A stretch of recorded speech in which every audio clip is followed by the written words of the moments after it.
Hello. Hi, welcome. We'll just give it a few minutes for people to arrive.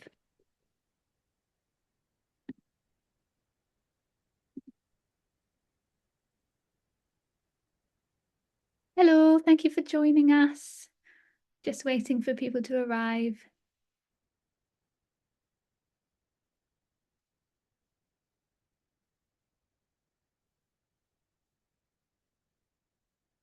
Hi, if you're just joining us, we're just letting people filter in from the waiting room.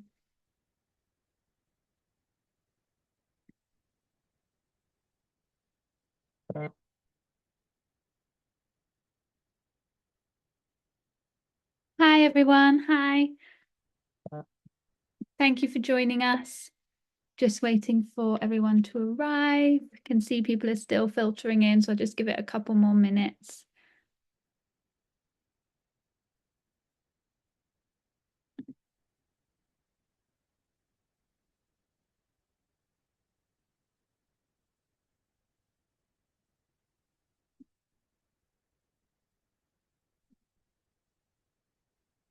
Hey, I think a lot of people have joined us now, so I think we can get started, and then everyone can join us as they join the room. So, hello, welcome to today's Disabled Leaders Network event. We're really excited about today's session on producing accessible events.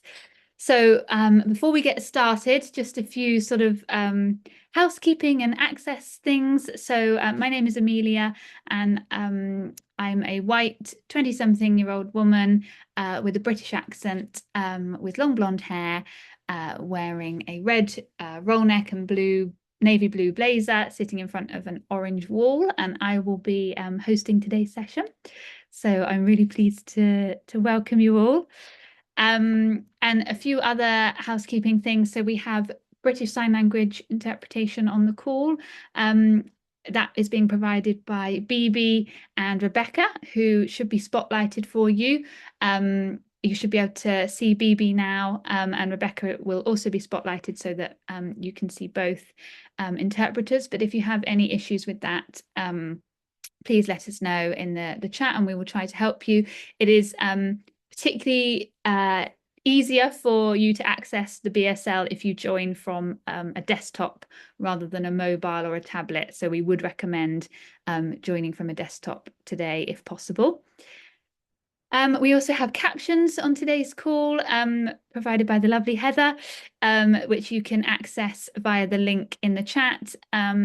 So again, please let us know if you have any issues accessing this. And if at any point during the session you do have any access needs, then please just message either Jet or Harrison, who you can hopefully see on your screen, and they will be able to help you. And as always, I don't know how many of you have come to our events before, but we're very informal, and we just want you to enjoy yourselves and get the most out of the event. So please, this is a webinar style session, so as the audience, as the panelists, we can't see or hear you. So you can relax, and please make yourselves comfortable. Please take breaks if and when you need. And if you've got caring responsibilities or anything like that, then please feel free to step away at any point if you need to. We are recording today's session and we'll be sharing it afterwards if you miss anything. I can see someone asking in the chat, yeah, you're invisible in terms of no one can if you're in the audience, you can't be seen or heard, so please don't worry. And Jet and Harrison, maybe Jet and Harrison, if you could just say hello in the chat just so that people know who you are. And yes, Jet's just waving now. So okay. I think we can probably that's probably all the housekeeping. But basically, I just wanted to really say how lovely it is to have you here today.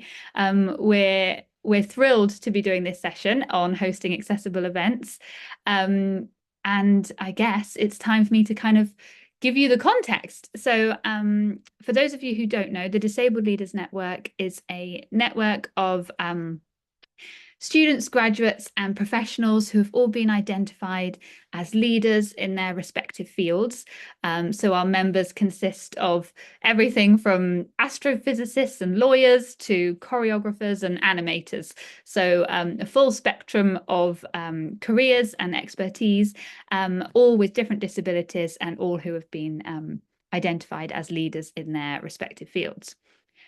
And today we would love to share with you our sort of first initial beta version of our new accessibility toolkit, which we've been working on for the past year.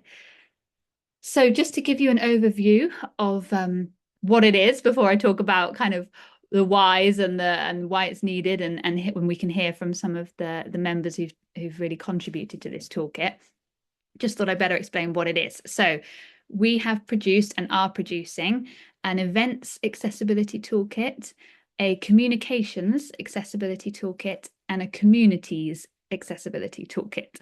So it's a bit of a mouthful, but basically a toolkit on how to make events as accessible as possible, how to make communications, so things like social media, emails, newsletters, any sort of form of communications as accessible as possible.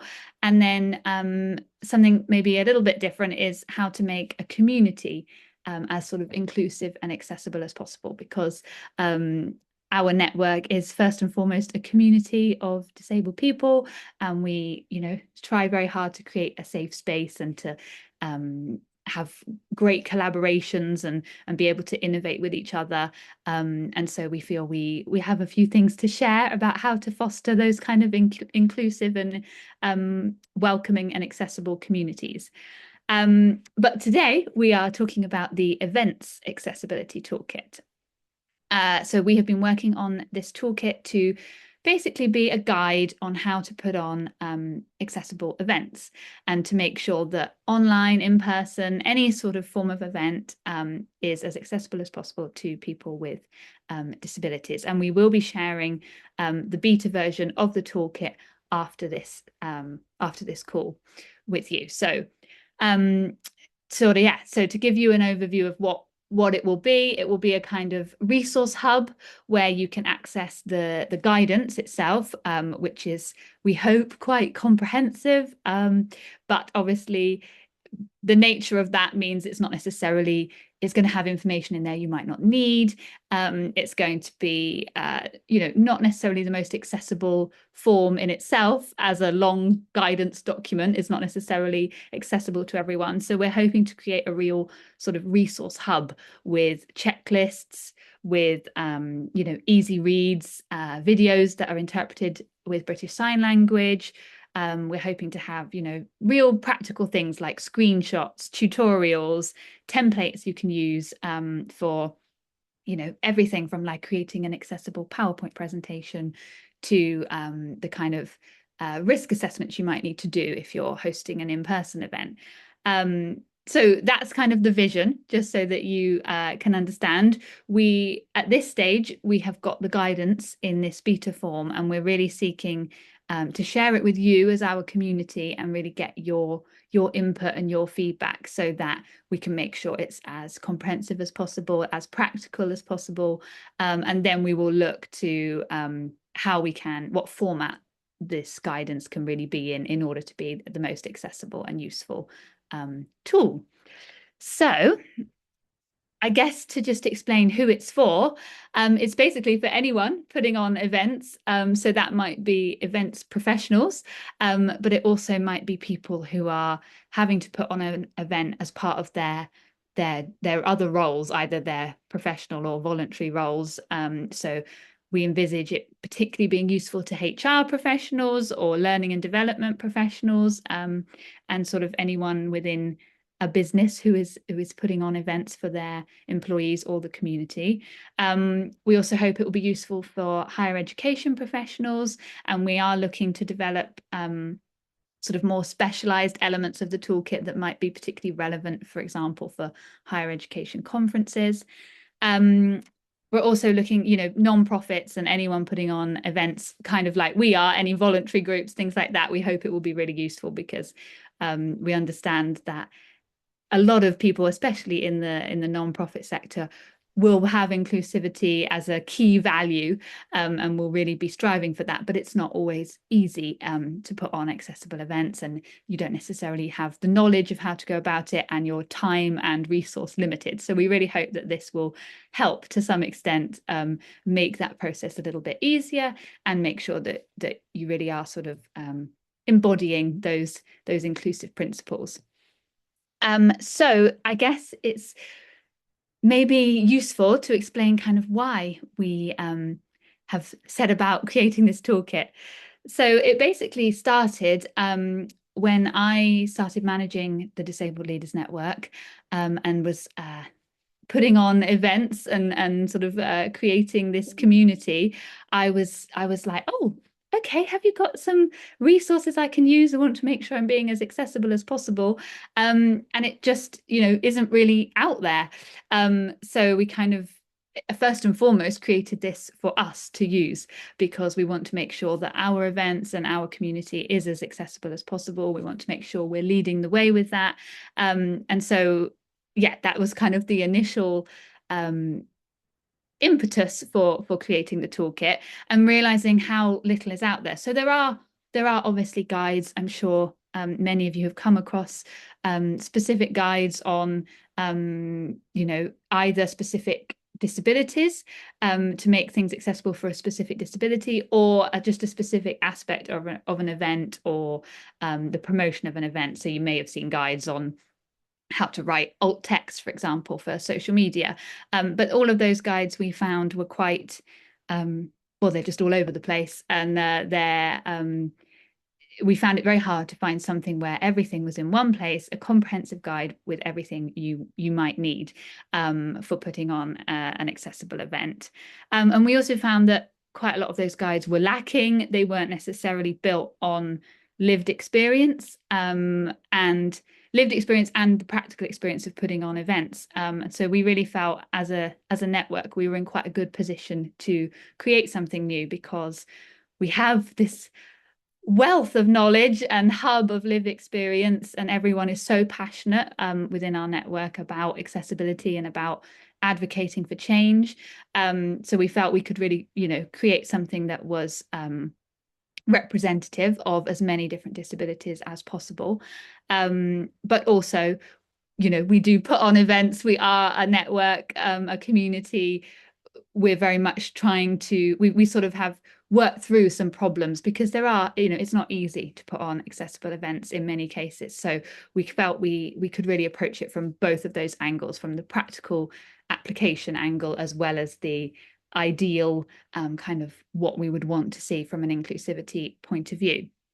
And we just kind of realized also how powerful our collective voices could be. We're very keen to push for change within all sectors, really, for a more inclusive world. And we felt that this actually was quite a practical, tangible way of doing that, where we would really get to influence, one aspect of people's delivery, which is events, and also just get people thinking, I guess, because you would like to think if people are applying these principles to their events, it's going to make them also think, okay, well, this was a big company event and we made sure it was accessible, but what can we take from this for our regular company meetings? What can we take from this for, just the way that we interact with our disabled employees? So we're really hoping there will be a kind of ripple effect that will go beyond the events that the toolkit will hopefully be used for.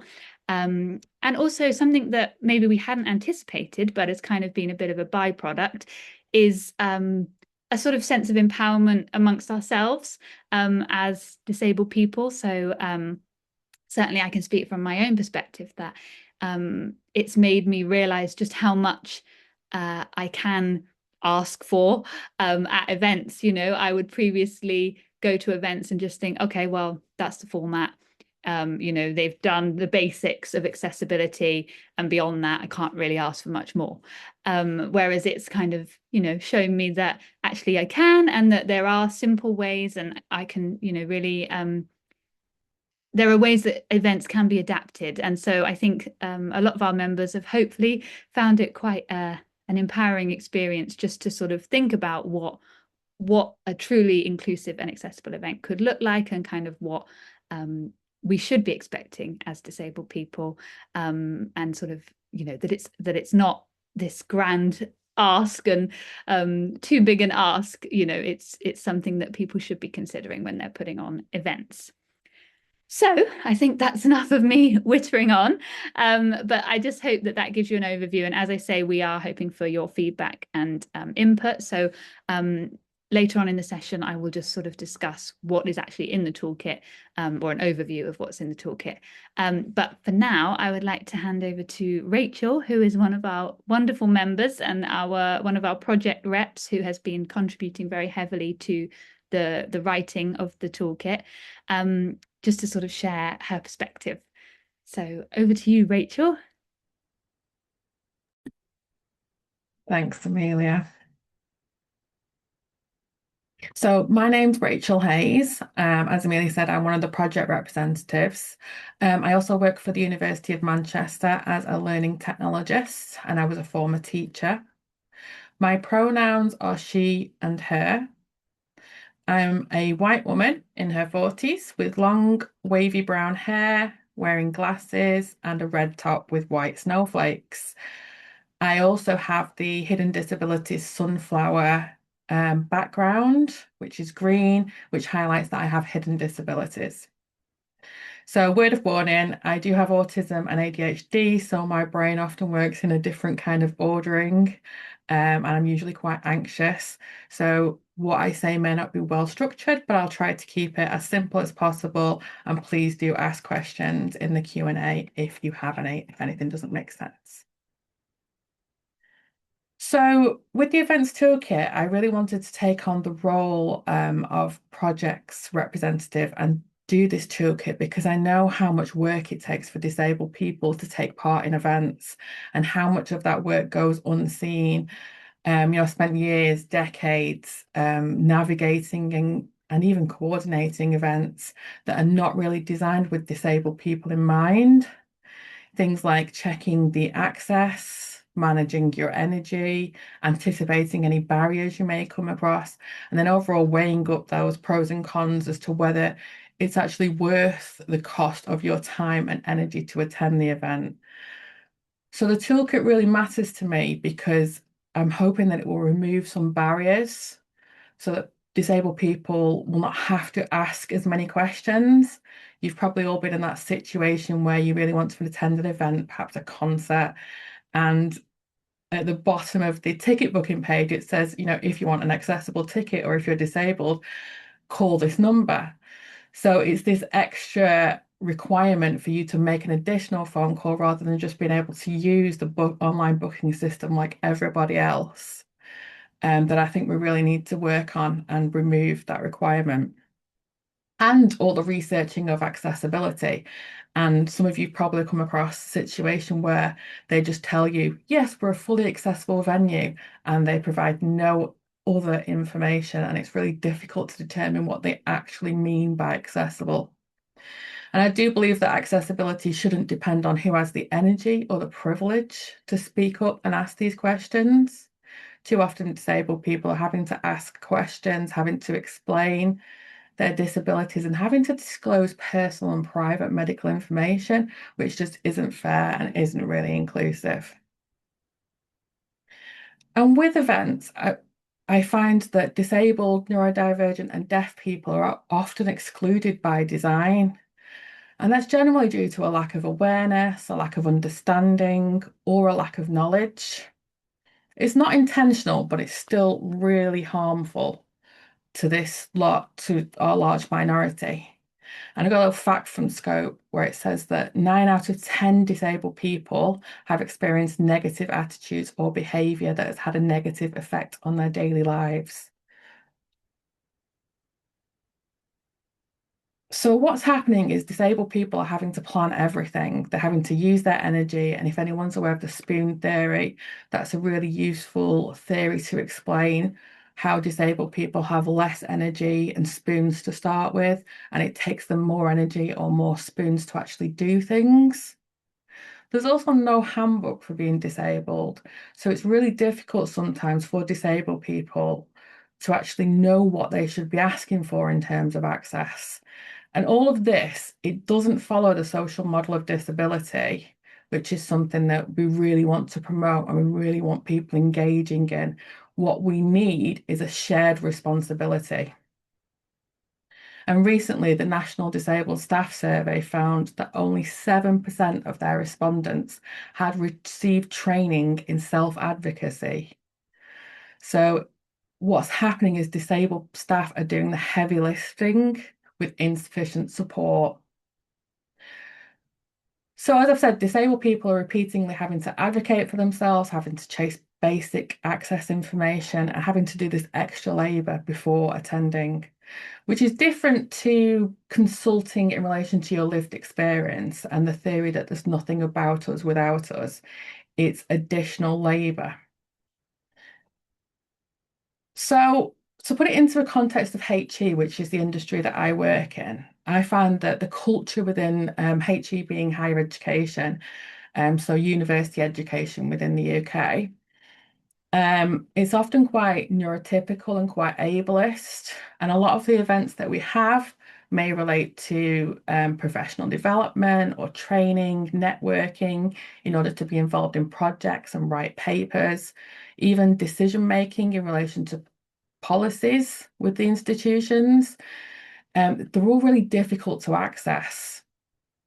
Another fact from the National Disabled Staff Survey is that the disability employment gap is 29%, and 32% of their respondents who were surveyed said that they felt that the way that disability is viewed often had a negative impact on their career progression, whilst 44% of respondents actually thought about leaving their educational institution because of a lack of disability inclusion. So that just shows that there really is an issue here. So what I'm hoping to do is obviously with my work here and also with my work with NADSN and Ride Hire is to share guidance, reduce duplication, and avoid other disabled-led organisations having to redo the same work. So there will be like a collaborative um, sorry, the word's gone, a collaborative angle to this project. You know, and I've seen that some people have shared some resources that they're aware of in the chat, and that's really helpful. Thank you for that. You know, we will consider all of these things and try to come up with something where we're not reinventing the wheel, we are creating it together. Another thing that I find is that conferences are a key problem. So we find that mobility, hearing, or visual access is just completely overlooked. One personal example, one of the large conferences from my industry, where everyone sort of attends every year, I did attend a couple of times, but I actually had an experience where all of the events people in their sort of stalls were on different level platforms. So the space wasn't on one level. And at the same time, they also had lots of strobe lighting, and it was quite a dark environment except for the bright strobe lighting. So I did actually have quite a serious fall and an injury, which I reported to the organizer, and they simply didn't respond at all. There was no acknowledgement or discussion around why that might have been an issue. So I'm really keen to sort of give organizers knowledge and information so that they avoid these kinds of instances from happening to us because it's really unpleasant and it really does need to be avoided. You know, things around, we might need stuff like restroom facilities, we might need to lie down, we might need low level lighting, we might need a calm or neutral space, as well as the idea that online doesn't automatically make something accessible, and that hybrid events need proper investment in technology. Things like captioning services, microphones, and cameras need to be prioritized. So, of course, many barriers are invisible until you actually experience a disability or until you become disabled yourself, even in a temporary capacity, something like a broken leg. So, I've recently become a wheelchair user and only just been diagnosed with autism. So, I'm going through this really difficult process of trying to re-navigate the world in a wheelchair and finding that really simple things like the lack of drop curbs, the lack of taxis which can take wheelchair users are all basically preventing me from being able to engage in activities that I may have engaged in the past. And I'm also starting to understand why I have some issues around anxiety and new places and noises and things like that in relation to my autism. So a lot of us have these two perhaps conflicting disabilities that we need to understand and consider. So there's no one right way of doing things. It really is just about doing your best to make things accessible to the most amount of people. I don't think that anyone's expecting that people will completely understand all disabilities. We just need to get to a point where people are planning with flexibility and care and considering disabled people. So hopefully the toolkit will benefit everyone, especially my colleague this week referred to me as having a beautiful brain. And I think that is the unique talent, the unique aspect that I bring to my working life.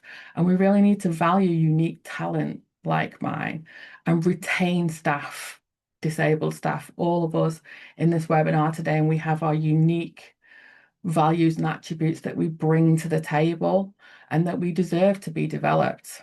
So it's all about belonging and inclusion, which is something that's often talked about in HE, all about looking at universal design principles and anticipating people's needs so that they're met before they even get to the point of deciding to attend your event. All the information is there ready and waiting for them. And that just makes you feel so much more welcome and so much more engaged in the event. So we're hoping that the toolkit will be clear, it'll be easy to follow guidance, it will be free. It will be for everyone. It will help to build confidence in organisers and include some of the key requirements around things like schedules, materials, including promotional materials, wheelchairs, assistance or service dogs, and a variety of engagement modes from face-to-face to online to hybrid events.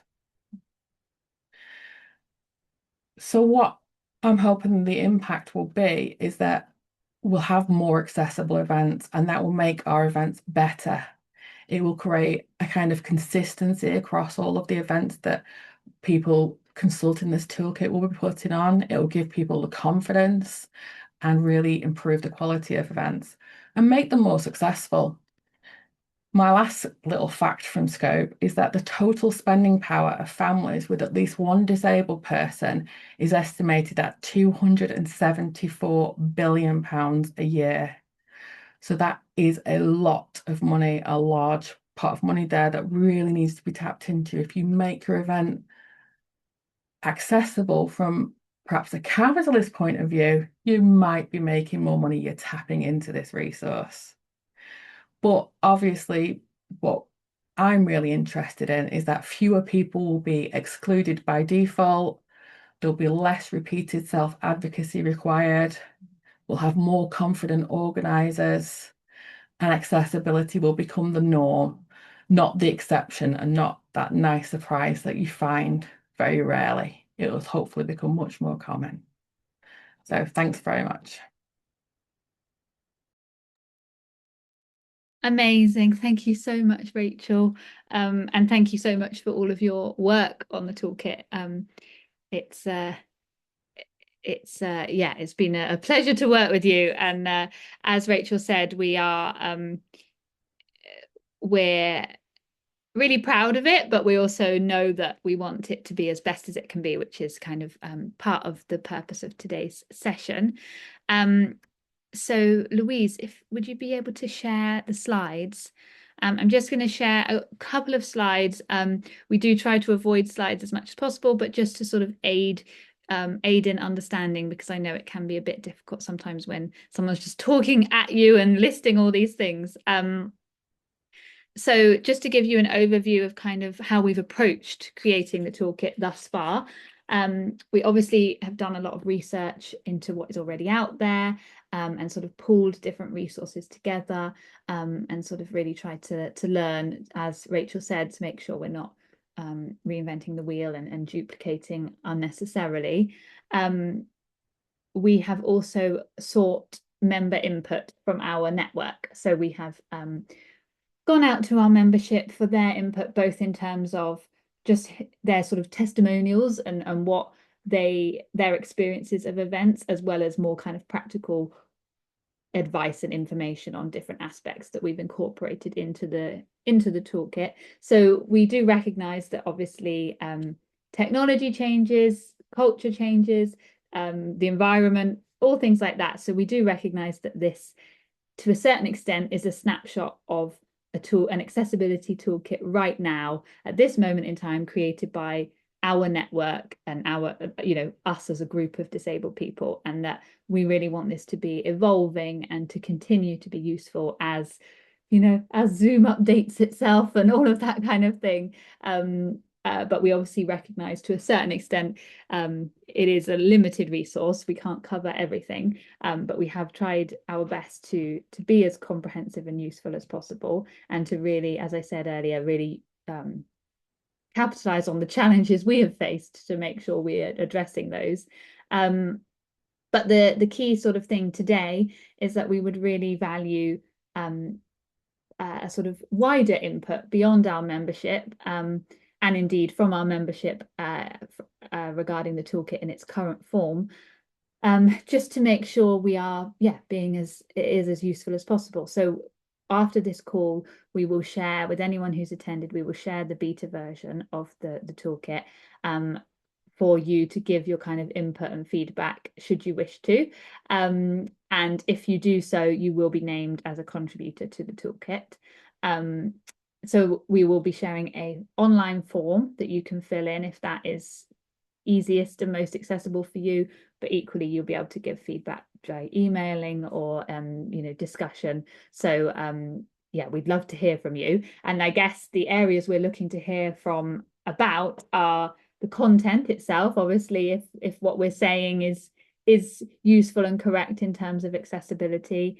We're also looking at the format. So at the moment, as I say, the toolkit is just in a draft document form, but we are looking to make sure that we produce it in as many different formats as possible and have as many different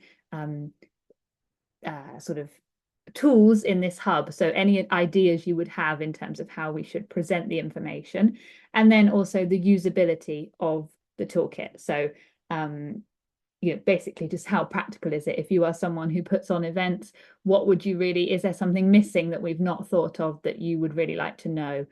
So anything like that is really what we would be looking for. So Louise, if you could go to the next slide, please. So yes, just to kind of give you a little bit of an overview, but I won't go into too much detail with this because you can read the toolkit yourself. But the content of the toolkit, we very much start with planning an event, and it covers things from the length and format of an event. So that's, whether there's breaks, there's the time of day that you might be hosting an in-person event, all things like that. We look at presenting and language, materials and content. So PowerPoint presentations, handouts, any kind of slides you might be using, and touching on kind of good practice in terms of color contrast, all of those kind of things. We look at in-person events, so how to navigate an in-person venue, catering, sensory accessibility factors, as Rachel said, service dogs, wheelchair access, all things like that. And then in terms of online events, just kind of how you might approach those slightly differently to an in-person event, and particularly looking at accessibility software and the kind of online platforms such as Zoom and how to sort of navigate those. And then also looking at planning hybrid events, and particularly there in terms of how to make sure that they are you're putting on an equitable experience for those who are in person and online, that they both get an equitable experience. Next slide, please, Louise. Um, the next section of the toolkit is on promoting an event. So as I said earlier, we will be producing a more in-depth communications toolkit, which will go into a lot of detail regarding all aspects of communications. But we did recognize that communications are such a vital part of events and putting on events, and the promotion of an event is really the first contact people have with your event, in terms of it's really your statement in terms of your accessibility. If your promotion isn't accessible, it's not going to induce much confidence in how your event will be. So we have included some information on social media, emails, physical advertising, and kind of the graphic design elements of those things to make sure they're as accessible as possible. Next slide, please, Louise.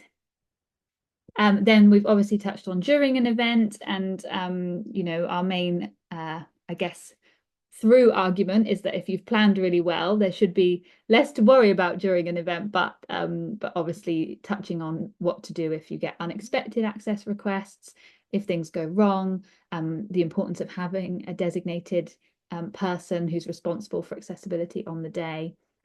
And next slide, please, Louise. And then obviously after an event, just touching on the importance of getting that feedback and recognizing that your audience is going to evolve with you. Your events will evolve, your audience will evolve. Disabilities themselves are often an evolving thing. So just that process of kind of learning and improving. So I think that leads me quite nicely onto you, Louise, if you were able to sort of talk about how we have learned and how we might approach, challenges and common barriers that are faced by people putting on events.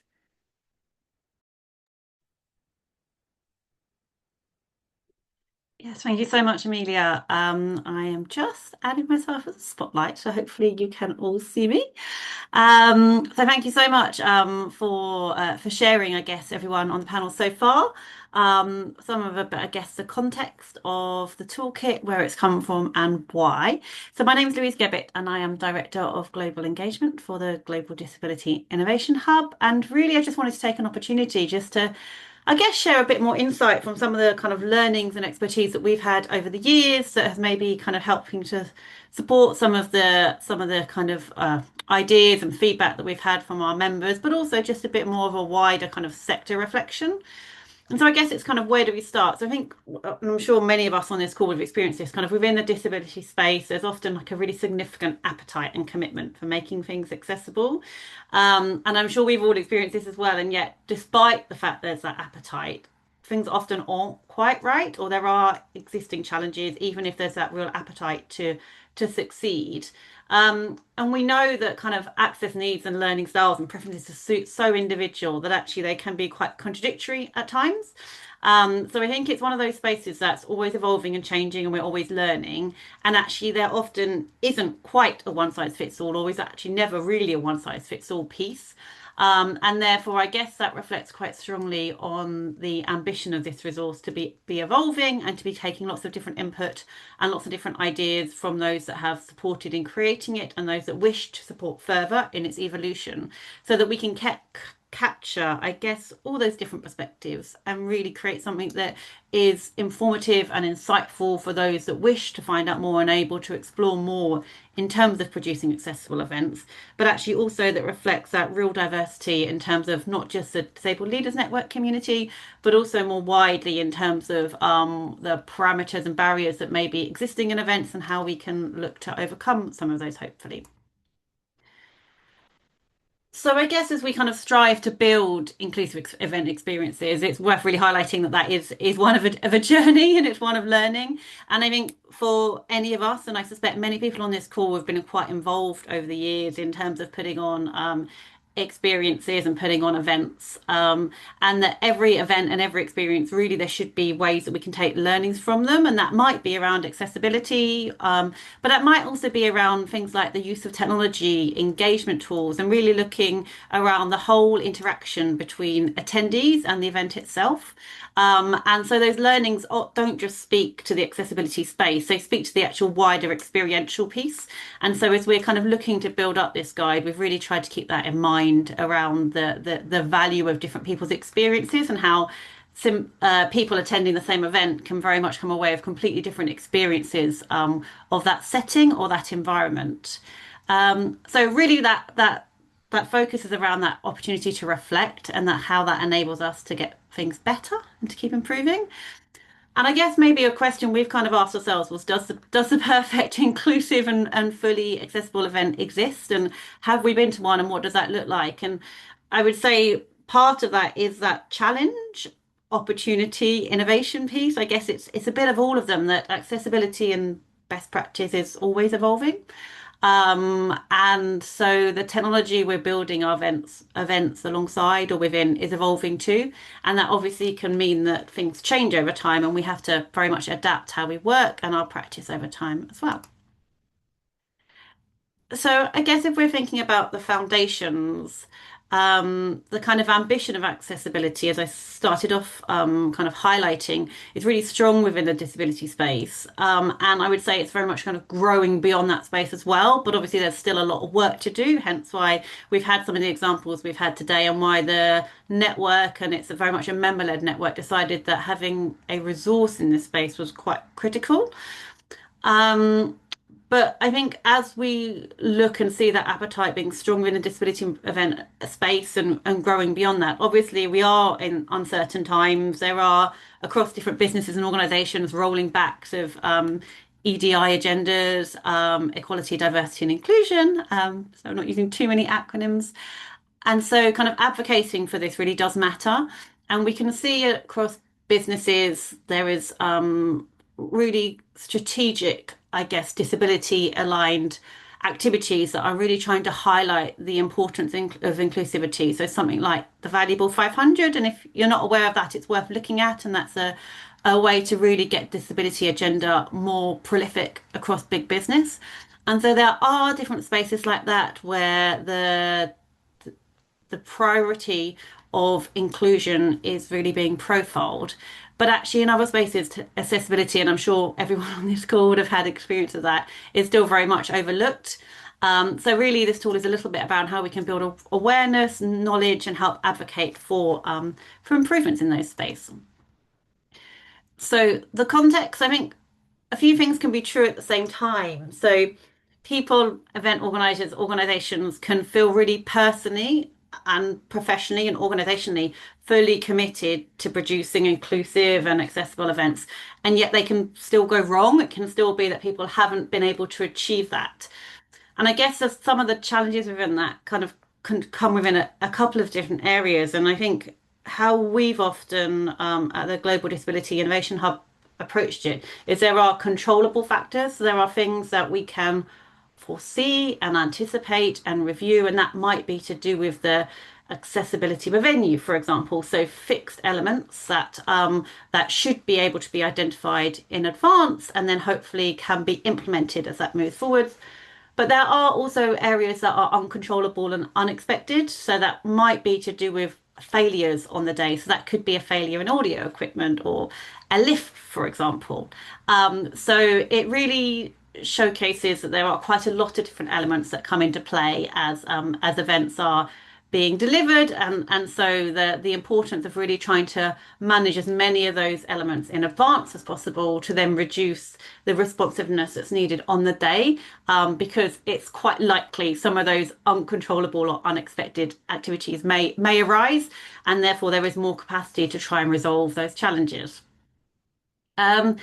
In terms of kind of mitigating those challenges, then hopefully this toolkit and the element of crowdsourcing into it as well will help support some of that. And I'm sure many people on this call might be involved themselves, or might be working in organisations, or just attending these type of activities.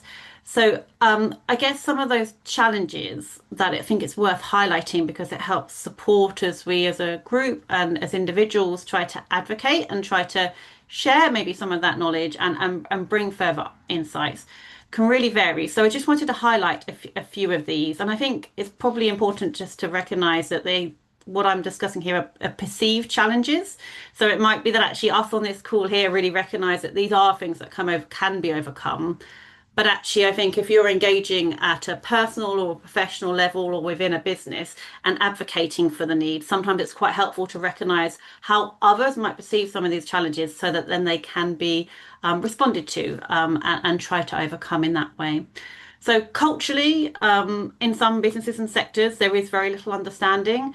So some people would view the accessibility points as at the very basic level. So probably we're talking about physical accessibility of a venue rather than the much more detailed elements that we've discussed here. Sometimes it's really a knowledge base, so people just don't know where to begin or how to begin. In terms of technical barriers, we see this quite a lot, that events and quite often, particularly obviously in-person events, aren't held at a site where the organizer or the organization delivering has full control. So it might be held at an events venue, for example. So you're really reliant on the setup of the AV team, that's the microphones and the audio and the video, and also the experience of those teams to be able to best support as you need to in those events. So it's really worth recognizing and looking at opportunities around how to trial and kind of stress test some of those challenges. And there is also a piece around the kind of digital literacy of attendees, and by that, I guess it's focusing a little bit more on those hybrid or online based events. So a little bit like today as our webinar. The setup of individual devices or the versions, for example, of Zoom that people might be using makes a huge difference to how they will be viewing the event from an audience perspective. And that also changes if people are using, for example, a desktop version of a software or an app version, even within the same device. So there's so many intricacies that can really impact how one attendee may experience an event that might be beyond the control of an organizer, but actually there are areas there where you can help support and try to just make sure that information flow is really clear so that actually there is an opportunity for people to access as best they can within their own individual setups and environment. Um, Financial, so obviously access provision can be expensive, and particularly for kind of translation costs, it can add up and it can run into the hundreds or even the thousands in terms of longer scale events or events that are running over a period of time, or that have multiple needs across the event as well. So I think it's that element of really trying to understand in advance for event organisers what people need, what their access requests are in place, and how to best support that within the structure and the parameters of the events that's being organised in. And I think if we, as a group and as individuals, are looking to kind of advocate for that, and sometimes there can be a discussion and a debate, and it's a really important one to have in terms of if we are in the space, and I think quite a lot of us might be where you're working in charities or non-profits, it can sometimes be hard to justify some of those costs alongside if we know that there is a need from attendees, if there are people attending that require that service, be that maybe a translation service. Against if that isn't a service that is required or needed for that event, what that financial resource could be used elsewhere. So I guess it's always around that the more information we can know ahead of time, the better we can make the experience for absolutely everybody. And so I think really it's about kind of that point of this really matters. And I think the piece that we can sometimes get a little bit caught on is that actually the access point isn't just for attendees, it's very much for speakers. Having disability representation matters, and that very much is around the leadership and the contributions and the delivery of the event, as well as those in attendees as well. And it's really about opening up spaces, trying to uplift good practice. I mean, we've seen in our experience, and I've seen particularly in my career, that across some of the biggest disability summits, UN events, We've had high-level receptions at Parliament, at ambassadors' residence in embassies. We've hosted webinars, workshops on a kind of national scale and a global scale. And actually, that there is always challenges, and it's always a learning experience. And actually, it's that kind of showing up and taking those reflections, but also sharing them. Sometimes we've experienced in these spaces that you can have as much impossible as you possibly can, much in place as you can from an accessibility perspective within the structure of the event that you're sitting within. And if that event falls down, then there are real challenges. And I would just say that actually, in response to kind of how we're looking to continue to advocate in this space, is that actually, even if there are challenges with the event you're doing on that day, it's continuing to work through and try and find the best possible solutions. But actually, to really feedback and really highlight to those people that the venue organizer, the venue operations team, for example, or the organizer of the summit, so that actually, even if those lessons have caused a problem with you in your event on that individual day, the hope is that the next time an event happens in that space, those teams and those individuals or that venue might have more knowledge and skills so that actually that continues to improve. So it is a bit of a piece that sometimes this is a stepping stones, and actually the more we can advocate and push for change, the more impact it can have. And so I think I'll probably stop there and hand back across to Amelia, maybe to talk through a little bit more around the next steps and what happens from here. Thank you so much, Louise. Oh, have I just pressed something? Can you see and hear me okay? Yeah, okay, good. Sorry, I thought I pressed something on my screen. Yes, thank you so much. It's really, yeah, we really wanted to be open and sort of candid today, discussing, all of those potential speed bumps that might come up in addressing this issue. So I just wanted to hand over to Prav, who is another one of our wonderful members and a project rep, to talk about her perspective. Hi everyone. My name is Patrick Gill. My pronouns are she and her. And a visual description is that I'm a brown-skinned female with brown and blonde highlights in a bun, wearing black glasses, and I'm wearing a white hoodie, and I have a white blur background. And I am a disability rights activist and also a HR professional working in the retail sector. I'm also a one of the project reps alongside Rachel, and also contributed towards this new event accessibility toolkits. I also have a disability, so I have cerebral palsy. On the left side of my body, I had a processing problem, so a lot of it just plays along. I've also carried out events on my own, and also have to consider everything with accessibility, which is needed. So why do we have to go through this events accessibility toolkit? From a HR perspective, accessibility is not just a nice to have, it's a responsibility. And as a HR professional myself, I see this toolkit as a guide to support you to address event accessibility, especially to a lot of protected characteristics. As I mentioned before, I am brown skin, I am a person of color, and we also face some issues when accessing events as well. So not just to disabled peoples and leaders out there, but also to a variety of protected characteristics. And as we see in corporates and different sectors, the workforce is becoming more diverse. And we need to consider everything when we plan an accessible event, and to make sure that we have an equal chance to participate, contribute, and succeed. I also did a research on why disabled leaders was misrepresented in the sector.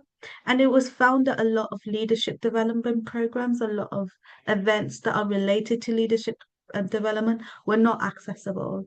And disabled people are actually more likely to be ignored in things such as team building exercises. And so it's a really tough situation as a disabled person if you want to become a leader in your sector, that if there is a much more requirement that you have to go. As Rachel said before, there's always an additional step that you also have to take place if you want accessibility to hide. And so this toolkit will hopefully be a very comprehensive guide to HR professionals and learning and development professionals who would like to develop their disabled people to become more leaders. And also, we want to ensure that we are thinking differently and creating change overall with this toolkit. And if you talk about it in a way from a HR perspective, we want to be as inclusive and accessible as much as we can. And from doing this toolkit and reading through everything that we need to consider, such as hosting an in-person event. So making sure that we have wheelchair access, making sure we have a functional lift, for example, not just some in the corner of the room, but something that is just very easily accessible, and making sure that we have space for service staff to be in attendance, any catering, for example. So I don't eat beef or pork, so making sure that I am required that for an event to make sure they don't have them in the table. And also making sure that we address any allergies that are very associated with planning an in-person event. So it goes down to also catering and taking breaks from time to time. Um, and also another thing is we're making sure that with online events, for example, that we are addressing every single access needs. So I, as part of my volunteer role at Disabled Students UK, I host bi-monthly community spaces. So we hope to address access needs in that event to make sure that it's accessible as possible and that we can participate as much as we can. Also within the community ourselves.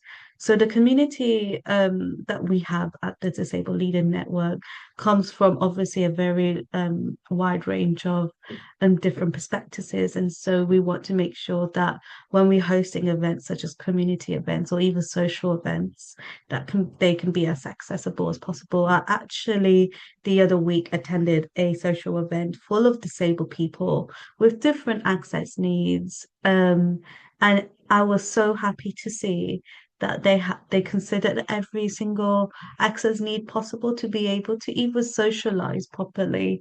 And they happen very bi-monthly as well. And I was so glad to see that everyone was able to participate, to be able to discuss different topics about accessibility and ableism, and also making sure that we engage with our community as well. So I think overall whole perspective is that we just hope that this toolkit will give a guide to yourselves as corporate people, but also in a socializing way that we can create change and just make sure this is going to be the norm.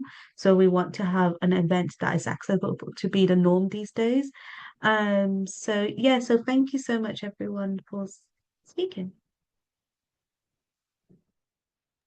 Thank you so much, Prav. And as as I said to Rachel, thank you for all of your hard work on the toolkit and for bringing your expertise to our project. I think we're sort of we've sort of shared everything we wanted to share. We've got a couple of minutes, only a couple, I'm afraid, for questions.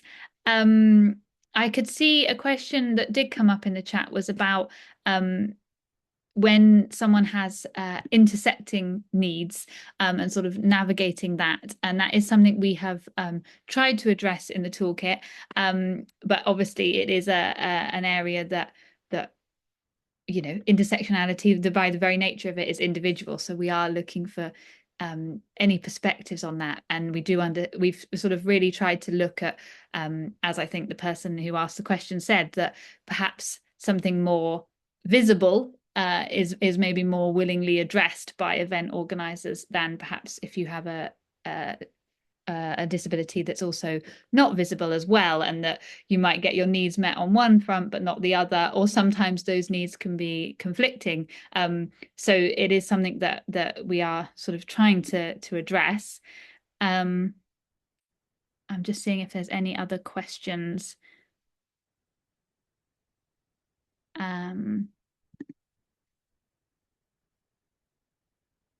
I've seen people asking about the global perspective. So it's something that we are looking at. It does cover global events in the toolkit, but in terms of how it could apply to different regions, again, as much input as we can have into that would be really great. We are obviously we are a global network ourselves. We are UK based, so our lens that we've come at this from is probably quite UK centric, but we definitely are open to hearing other perspectives and incorporating them as much as possible and as much as would be useful. Just seeing if there's any other.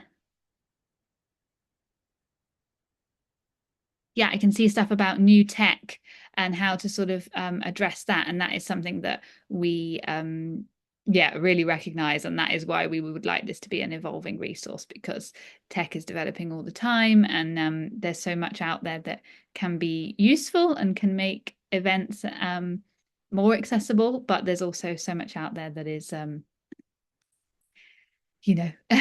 confusing and makes it maybe a challenge for people putting on events to know where to even start with all of the technology that's out there. I'm just seeing if there's any other questions. I think there's lots of people with brilliant expertise.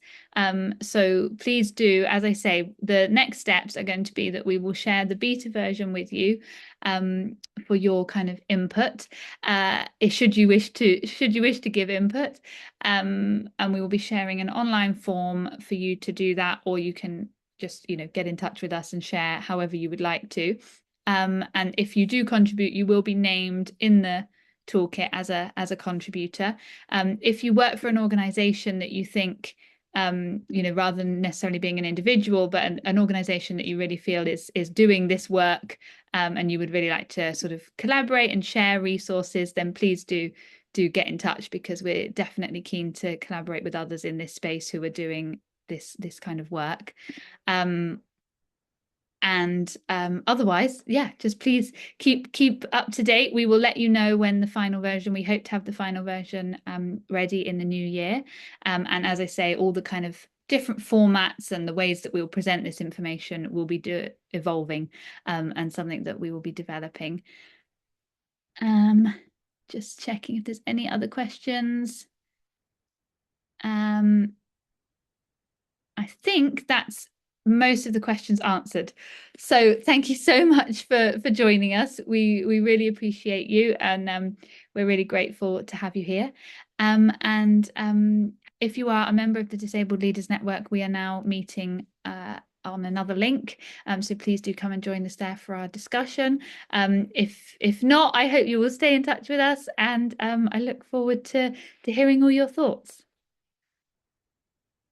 So thank you very much.